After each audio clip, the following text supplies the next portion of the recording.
નમસ્કાર, આપ જોઈ રહ્યા છો ઝી 24 કલાક અને મહત્વના સમાચારો સાથે હું છું બંસી। ભરૂચના આમોદ ગામમાં બાઇક તણાયાનું સામે આવ્યું છે। ઢાઢર નદીનું પાણી ફરી વળતા વહેણમાં બાઇક તણાઈ હતી। આમોદ જંબુસર વચ્ચેના રોડમાં બાઇક તણાયાના દ્રશ્યો સામે આવ્યા છે। બાઇક ચાલકનો આબાદ બચાવ થયો છે।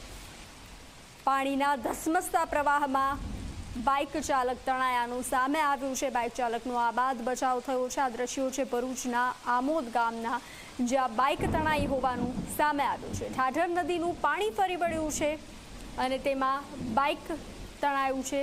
આમોદ જંબુસર વચ્ચેના રોડ પર બાઇક તણાયાનું સામે આવ્યું છે। બાઇક ચાલકનો આબાદ બચાવ થયો છે।